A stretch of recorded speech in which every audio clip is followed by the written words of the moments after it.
'Twas the night before Christmas, and all through the Bay, not a pundit was certain, Oakland or L.A. So the final home game against the Chargers they played, a decision on residents soon to be made. Yeah. We've been sort of building toward this since game one, and you talked about it 6 months ago, and it's like, yeah, 73 wins. And then you realize how hard that is. And here we are. Here we are. One night to history. The Dubs can do it tonight, but let's not forget what they had to do just to make this possible. You go back to Saturday night, so we savor this tonight. Right. Everything starts over, and the playoffs are a different animal. You still got to beat four very good teams, probably including the Spurs 4 times out of 7. I'm going to put you on the spot. Yeah. Is there any team in the NBA that can beat the Warriors 4 out of 7 games? That can? Yeah, I mean, the Spurs could. That will? I don't think so. I mean, look, the Warriors are the best team in the NBA, but the best team doesn't always win every series. A dreary, rainy Halloween night in Pullman, Washington. The perfect backdrop for weirdness. And we saw plenty of it last night as Stanford played Washington State. Mark, I'm not sure I can take 6 more games of this. I'm exhausted just having lived through this one. Game 1 certainly lived up to the hype, didn't it? The Warriors win an overtime thriller here at Oracle Arena. LeBron goes for 44, but as you mentioned, the Dubs really put the clamps on him down the stretch, and they take an ever so important Game 1 advantage in the series.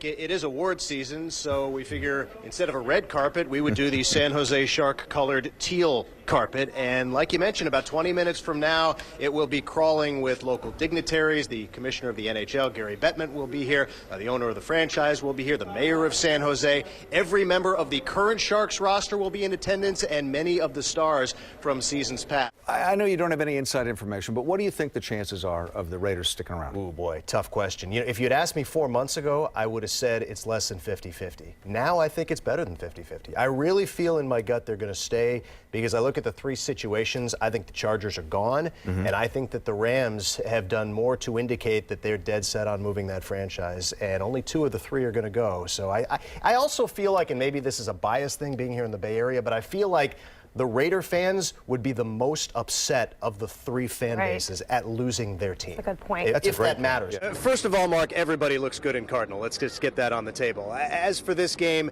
you've got 2 top 20 teams, both with just 1 loss on the season, both, as you mentioned, coming off a bye, so they've had a lot of time to wait and game plan and wait some more. Baby steps in the right direction. How about baseball? You know, they say history is doomed to repeat itself. On this day in 1910, the Cubs lost Game 2 of the World Series. Danny Murphy burned them, driving in 2 runs.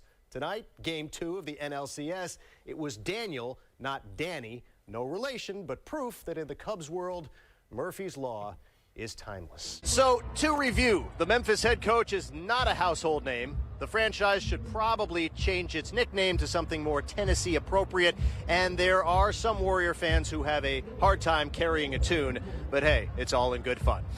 In Memphis, Scott Reiss, KTVU, Fox 2 News.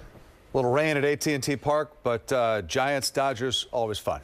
If this is Giants-Dodgers in April, I can't wait to see September. So it's the beauty of baseball, right? On any given day, you might see something you have never seen before.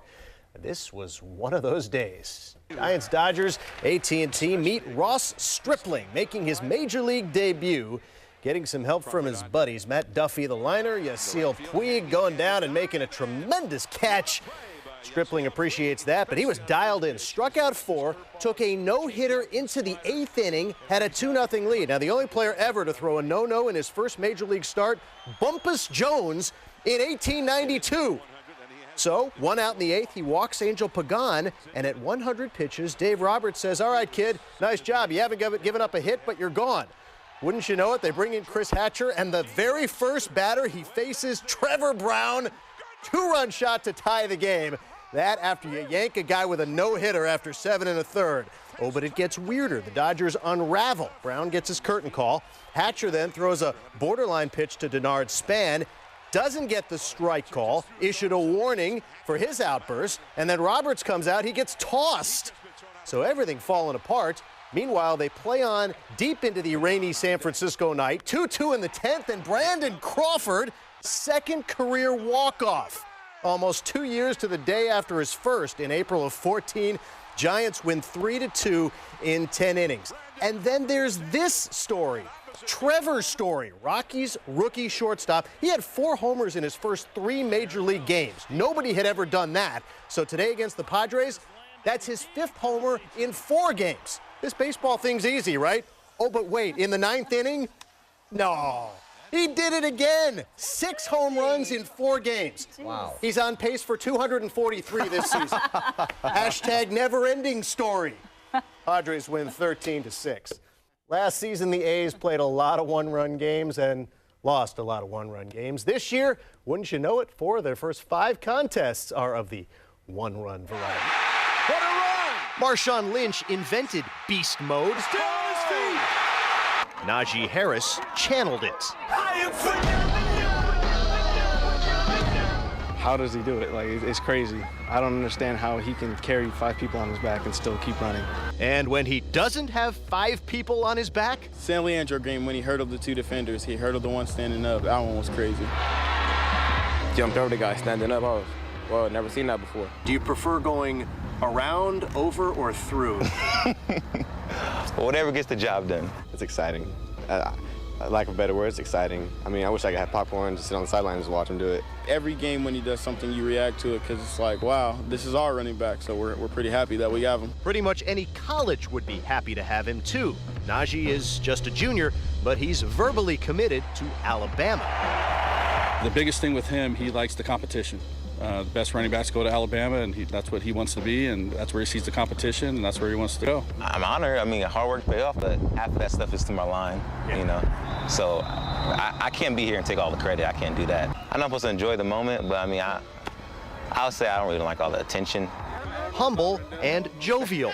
Najee is as charismatic as he is talented. But ask teammates and coaches what they most admire about him. His work ethic. He trains so much. We try to pull him back and not train so much. Try to slow him down. He's a workaholic. He gets there in the weight room, there's no playing around, you just see he's serious about it. In the summer, I was always out here. Now I can't, I got schoolwork. But in the summer, I always, my mom always get mad at me. I'm always out here, though. Najee is rewriting the books here at Antioch High. He became the school's all-time leading rusher during his sophomore season. Now, I know it's cliche to say he doesn't care about numbers and records, but he doesn't care about numbers and records because Najee has perspective on football and life. I moved from a lot of places to a lot of places. Not in a good area. I seen shootings. I seen a lot of gang fights, drugs. Tired of seeing that stuff, to see some good for once. That, as much as anything, drives Najee to be great. His success spills over to his team and ultimately to the Antioch community. The environment's changing. More fans coming out to the game. There's more school spirit. Less fights, believe it or not. Less fights, less a lot of bad stuff and more good stuff. We brought a lot of attention to our program, and I think our players feed off of that. We all get excited. It makes us better. Next time we get the ball, we want to go even better. We want to do it again. Truth is, the Panthers couldn't be any better to this point. They're undefeated heading into CIF play this weekend, with all eyes on number 2, who has every intention of being number 1. I want to be like a Hall of Fame person, like a legend. It's hard, you know, it's kind of crazy to say, but I mean, that's what my goal is. One of the best athletes I've seen come through the school that I've ever seen in high school. Najee's something special. He really is. In Antioch, Scott Reiss, KTVU, Fox 2 News. What an amazing young man. I just became a huge Najee Harris fan.